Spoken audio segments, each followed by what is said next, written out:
Bueno, estamos acá reunidos como parte de la Semana de la Evidencia, que es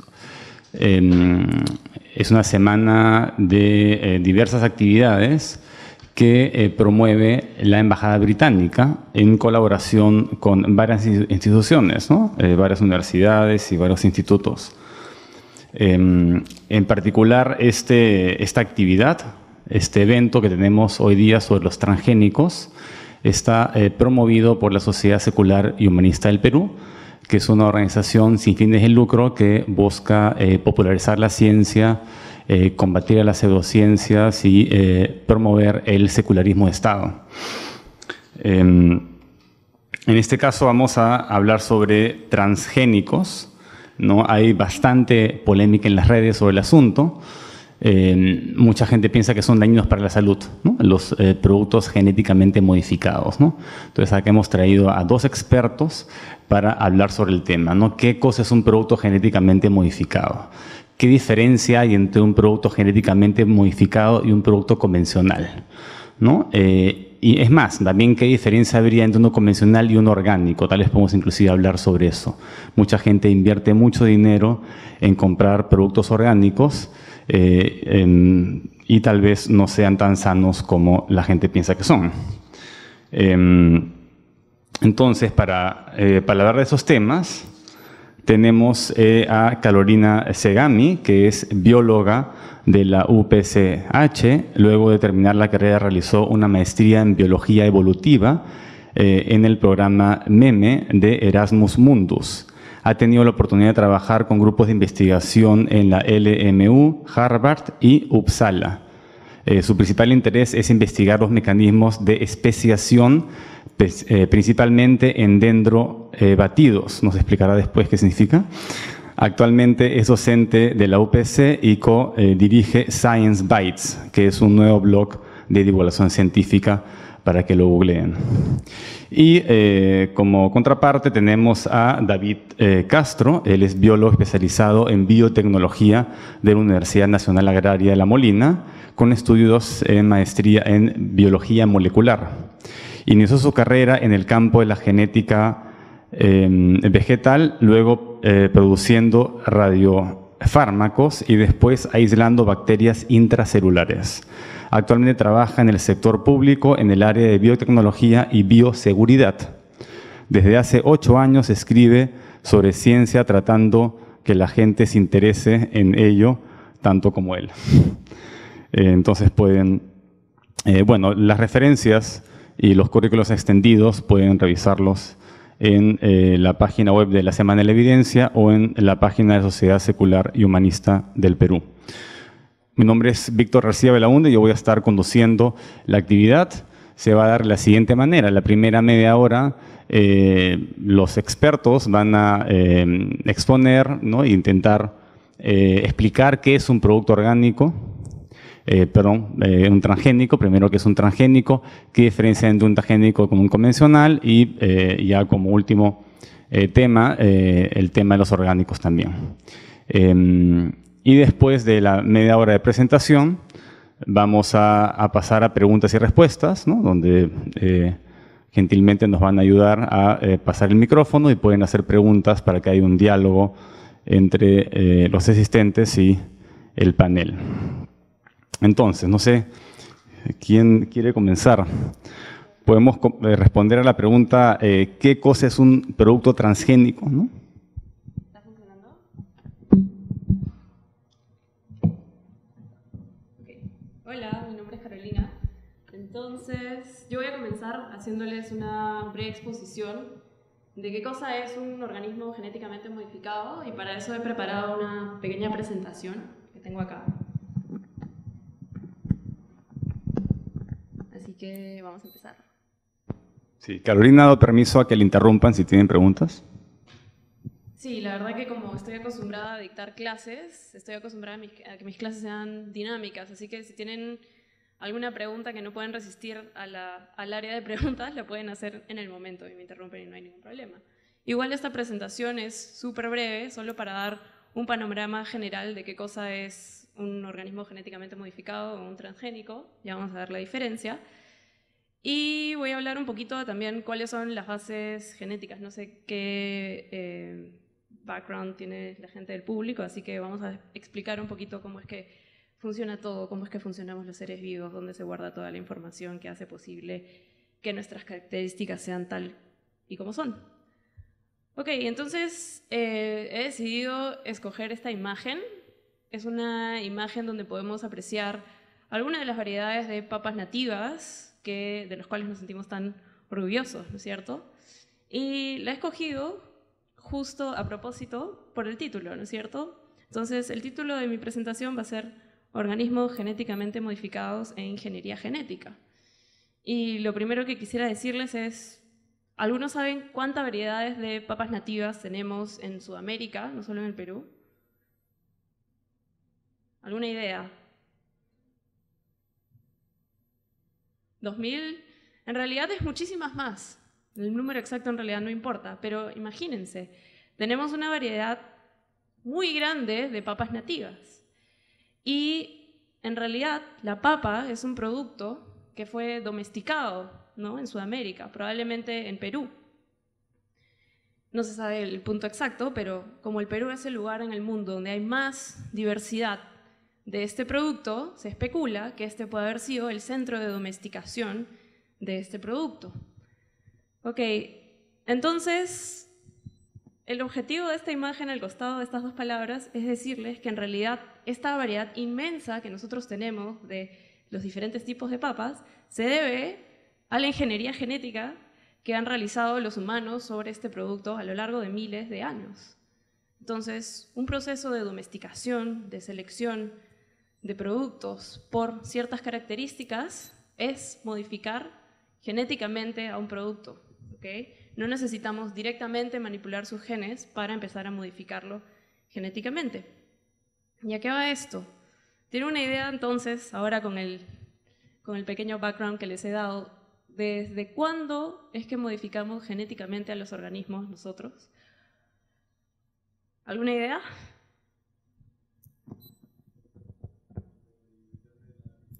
Ok, respuesta correcta. Entonces, modificamos organismos genéticamente no solo desde la invención de la agricultura, sino desde los primeros eventos de domesticación, que no solo se han dado con plantas, sino también se han dado con animales. El perro fue el primer animal domesticado por los seres humanos.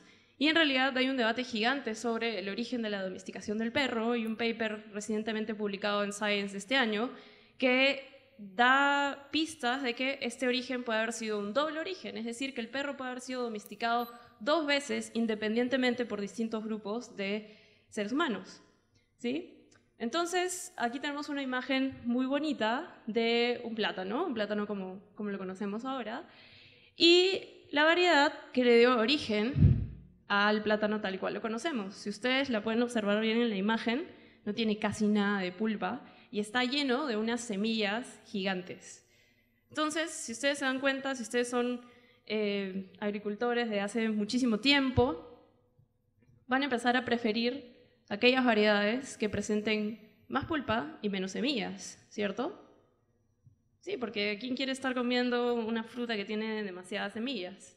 Entonces, poco a poco, mediante un proceso que se conoce como selección artificial, es como hemos podido lograr obtener algo como lo que conocemos del plátano hoy en día a partir de una fruta natural como la que vemos al lado derecho de esta, ¿no? Y esto es lo mismo que ha sucedido no solo con el plátano, sino con muchísimos productos que hoy en día conocemos y que podríamos llamar naturales, pero en realidad es muy difícil definir qué cosa es natural, ¿no? Nosotros somos naturales, nuestro estilo de vida es natural. En realidad es un tema un poco más filosófico que científico, la verdad.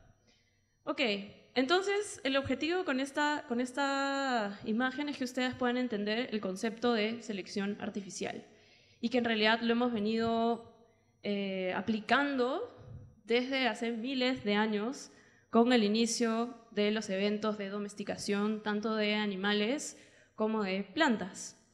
¿Okay? Los seres humanos somos una especie que es una especie modificadora de su entorno y por ende tendemos a hacer estas cosas, ¿no? Ok, perfecto. Entonces, hasta ahí estamos todos claros, ¿no? ¿Sí? Mudos, ok. Digamos. Entonces, un poquito para que podamos entender qué es lo que ocurre dentro de estos organismos cuando los vamos seleccionando artificialmente, les he puesto esta diapositiva. Entonces, todos recordarán de sus clases del colegio y bueno, en realidad de las nociones generales que tenemos, que toda la información que nos hace ser como somos está almacenada en una molécula increíble que se denomina ADN, ¿no es cierto? Ácido desoxirribonucleico. Es una molécula muy compleja que consta de dos cadenas de polinucleótidos que están alineadas antiparalelamente y que tienen una complementariedad perfecta. Estas cadenas están formadas, como lo dije, de polinucleótidos, es decir, de subunidades que se denominan nucleótidos. Existen 4 subunidades: adenina, guanina, citosina y timina. Pero hay una particularidad. Si ustedes ven, son 2 cadenas que se entrelazan y encajan perfectamente. Y esto se debe a una propiedad que tiene el ADN que se llama la complementariedad. ¿Qué significa esto? Significa que cada una de estas bases solo se aparea con una base específica. La adenina se aparea siempre con la guanina, mientras que la citosina siempre se aparea con la timina. Por lo que, si nosotros conocemos una de las 2 cadenas, podemos conocer cuál es el complemento. Ok, hasta ahora entendemos. He estado hablando simplemente de la estructura de esta molécula, que almacena información. Ok, entonces, ¿cómo es que esta molécula almacena información? Simple. Les he dicho que está compuesta por 4 distintos tipos de nucleótidos, que se diferencian por sus bases nitrogenadas. Ahora, tenemos un lenguaje de 4 letras. Entonces, la información se va a almacenar simplemente por el orden de la secuencia de estas 4 letras, de estos 4 tipos de nucleótidos. Ok, perfecto. Pero ¿eso cómo encaja con las células? Bien, ahí tenemos la imagen de una célula. En este caso puede ser una célula eucariota. No voy a entrar en detalles, simplemente acéptenlo. Entonces, todos sabemos que las células van a poseer un núcleo, además de, en el caso de las células eucariotas, una serie de otras organelas que cumplen una serie de funciones complejas para que pueda la célula realizar todas sus tareas, ¿no? Tener un metabolismo adecuado, poder moverse, poder realizar una serie de trabajos, exportar proteínas, etc.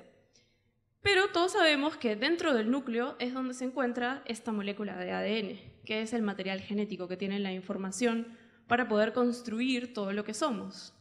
Paréntesis, todo lo que somos está hecho de proteínas. Y las proteínas son las que nos van a dar las características que nosotros podemos observar. Y toda la información para hacer proteínas está almacenada en este ADN. Ahora, para que lo tengan claro, les voy a contar cómo está organizado el ADN dentro de una célula humana, ya que será el referente más cercano que tengamos todos, pero que sepan que es algo muy similar en el caso de los animales y también en el caso de las plantas. Entonces, el ADN va a estar empaquetado fuertemente en unas proteínas que se denominan histonas y que junto con este material genético van a formar lo que conocemos como un cromosoma, esa estructura que ustedes están observando ahí. En realidad esta estructura solo se observa en ciertos momentos especiales de la célula, especialmente cuando se está dividiendo, cuando está sufriendo un proceso de mitosis. Ok, entonces en un cromosoma vamos a tener una sola molécula de ADN. Los humanos tenemos 46 cromosomas, 22 pares de cromosomas somáticos y un par de cromosomas sexuales. Ok, muy bien. Entonces es dentro de estas moléculas de ADN en los cromosomas en donde tenemos a los famosos genes.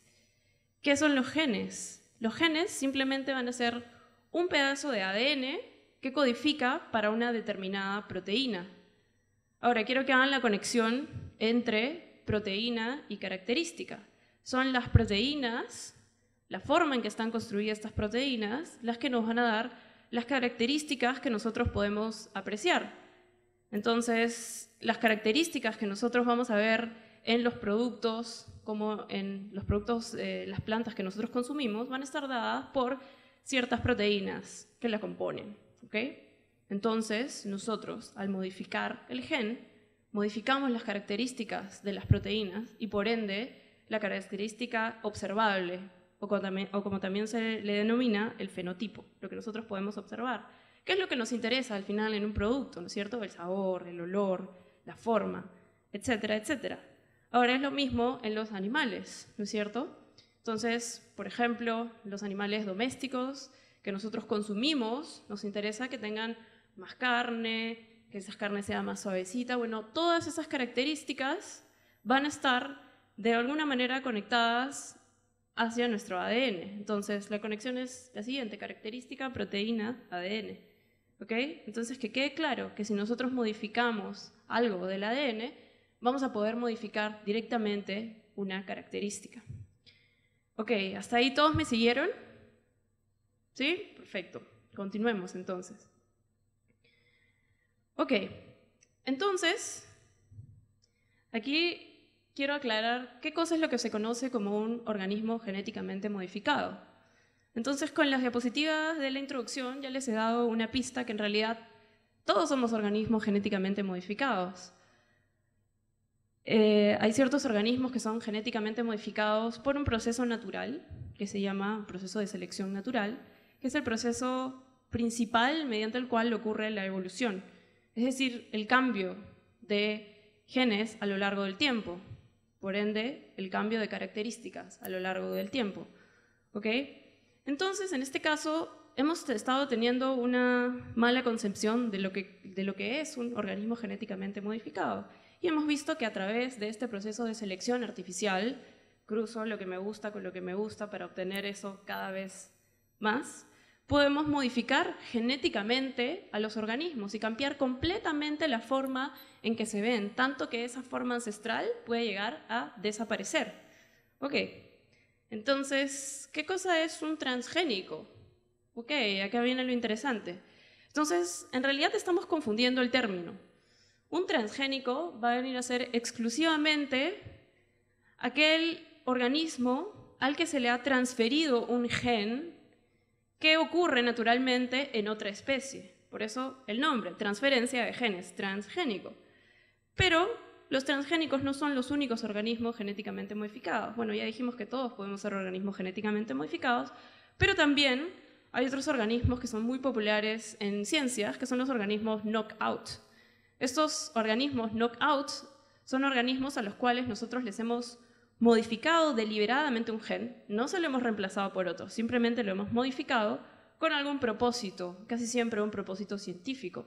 Entonces, por ejemplo, cuando queremos investigar cuál es la función de determinado gen, cuál es la función de determinada proteína en tal patología, agarramos un ratoncito y decimos, ok, vamos a hacer un knockout a este ratón de este gen.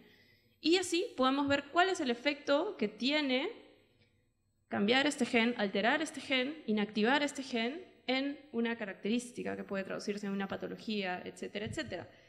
Y como eso tenemos resultado a estos ratoncitos que tenemos aquí abajo, que son los organismos que más frecuentemente se modifican con estos fines, ¿no? De hacer knockouts. Ahora no son los únicos, modificamos hasta monos para hacer knockouts, para poder estudiar ciertas características. Ok, entonces volvemos a lo que es un transgénico en sí. Un transgénico va a ser aquel organismo al que se le ha transferido un gen ya existente en otra especie o en otra variedad. ¿Ok? Muy bien, algunos ejemplos de transgénicos. Bueno, en realidad solo veo un ejemplo de estos, que es una planta, ¿sí? Entonces, también esa es otra mala concepción. Los transgénicos no necesariamente son solo plantas, pueden ser animales también. ¿Ok? Y sí, eventualmente se podrían hacer transgénicos de humanos. Pero vamos a hablar de eso al final de mi presentación. Entonces, lo que tenemos aquí en la imagen de abajo es un arroz, que le conocen como el golden rice, ¿no? El arroz dorado. Y es un arroz que se ha modificado genéticamente para que pueda expresar una proteína, que es el betacaroteno, que luego, cuando es consumido, lo transformamos en vitamina A, lo cual es súper útil para ciertas poblaciones que son deficientes en vitamina A, ya que esta condición puede causar ceguera. Y así como ese, vamos a tener muchos otros ejemplos en otros animales, como salmones transgénicos, peces cebra transgénicos, peces que brillan en nuestra pecera, que cuestan $10 si los quieren buscar en internet, etcétera, etcétera. Ok, entonces espero que ahora sepamos qué cosa es un transgénico. Ok, entonces ahora vamos a lo bueno. ¿Cómo es que se hace un transgénico? Entonces voy a explicarles algunas de las metodologías que se han utilizado a lo largo del tiempo para al final terminar con la nueva tecnología que es en realidad el camino hacia el futuro. ¿Okay? No solo en el ámbito de los transgénicos, sino en el ámbito de la ingeniería genética, que va a incluir también ingeniería de humanos, les guste o no. Ok, perfecto. Entonces, la forma tradicional de modificar un transgénico y la primera vez que se hizo de una manera exitosa, la más conocida, es a través de una bacteria.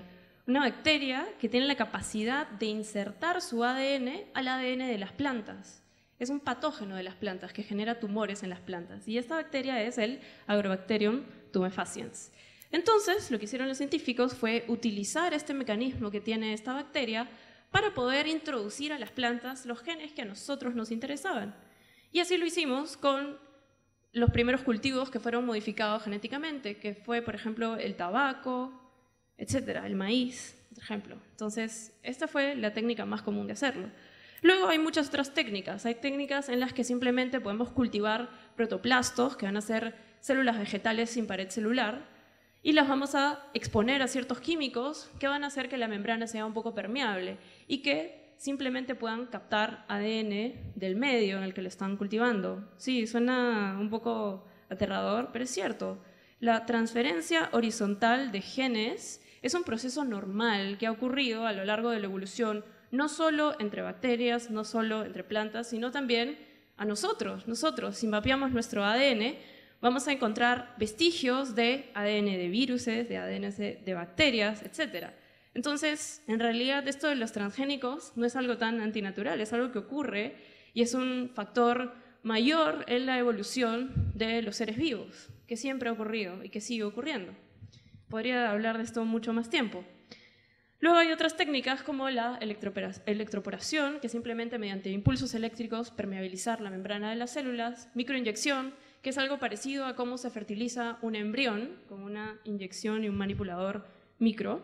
¿Okay? Y también el último, que es el que está representado en esta imagen, que es la biolística, en el que se usan partículas metálicas recubiertas del ADN de interés y se usa una pistola de genes para bombardear la célula y que éstas atraviesen el núcleo y puedan entregar el ADN y que éste se pueda incorporar al ADN de la planta mediante procesos de recombinación. Ahora, en realidad, todos esos procesos siempre han sido caros y complicados y, la verdad, no muy precisos. Ese ha sido uno de los puntos por los cuales mucha gente ha sido escéptica a la tecnología de transgénicos. Y era cierto, podíamos meterlos no exactamente donde nosotros queríamos, a los genes, y se necesitaba mucha prueba y error para poder conseguir un resultado bueno, un resultado que no malograra otros genes, que no nos diera algo raro y que nos diera la característica que nosotros quisiéramos. Bueno, ese ha sido el problema hasta hace muy poco, ya que ahora les presento el futuro. Y el futuro es la era de CRISPR-Cas. CRISPR-Cas9 es la nueva tecnología de ingeniería genética que ya está siendo aplicada de manera efectiva, incluso para editar embriones humanos. Esta tecnología es tan precisa que nos permite editar el genoma del organismo que nosotros queramos, con el gen que nosotros queramos, con una precisión que llega a un par de bases, una sola base nitrogenada del ADN. Así que imagínense esa precisión. Y el proceso ahora está tan bien estandarizado que básicamente cualquiera que posee un laboratorio puede realizar este protocolo sin ningún problema. ¿De dónde salió CRISPR-Cas? Siempre ha habido una batalla heroica entre virus y bacterias. Los virus generalmente infectan a las bacterias y las matan. ¿Cómo lo hacen? Inyectan su ADN y hacen que toda la maquinaria de la bacteria para sintetizar proteínas sea utilizada para sintetizar proteínas de virus y replicarse a sí mismos. Los virus no son considerados entes vivos, pero miren todo lo que puede hacer. Entonces, las bacterias casi nunca sobreviven a un ataque de virus, pero las que sobreviven utilizan su mejor mecanismo, que es el mecanismo de CRISPR-Cas. Este mecanismo guarda en el ADN de la bacteria ADN del virus. Y cuando es nuevamente infectada por este virus, se activa esta proteína Cas9. CRISPR es la secuencia palindrómica que conserva estas secuencias de los virus guardadas como en una biblioteca. Entonces, cuando entra el virus, se activa Cas9 y empieza a buscar en su biblioteca a ver si hace match algún ADN con este nuevo ADN que ha ingresado a la bacteria. Apenas se encuentra una secuencia que hace match, CRISPR-Cas tiene la proteína Cas tiene la facultad de poder cortar a este ADN del virus, inactivándolo y haciendo que este nuevo ataque del virus sea totalmente fallido, ¿sí? Entonces, los científicos han podido utilizar este increíble, preciso mecanismo para poder reprogramarlo y utilizarlo para poder editar cualquier pedazo de ADN que nosotros querramos. Incluso se han hecho experimentos con ratones infectados con VIH a los que se les ha inyectado CRISPR-Cas, el mecanismo de CRISPR-Cas programado para matar al virus, y se ha obtenido un éxito casi del 40% en las células del ratón, lo cual es un porcentaje muy alto. Bueno, eso es uno de los muchos avances que hay contra del VIH, porque hay muchísimos ahora. Pero bueno, les quería contar porque esta tecnología realmente es increíble y nos abre muchísimas puertas, mucho más allá incluso del tema de los transgénicos en plantas, que se queda pequeño al costado de lo que se puede alcanzar con esta nueva tecnología. Entonces, el problema y el peligro, o el posible peligro, en realidad no está en la tecnología, porque hemos visto que muchos de estos eventos ocurren ya naturalmente, sino en cómo se utiliza dicha tecnología, y más aún con lo que les he contado de CRISPR-Cas. Entonces, una cita de una de mis películas favoritas, ¿no? With great power comes great responsibility. Y en realidad es ahí donde está principalmente el problema. Entonces, recapitulando rápidamente, la modificación genética artificial ocurre desde el primer evento de domesticación que hubo, ¿ok?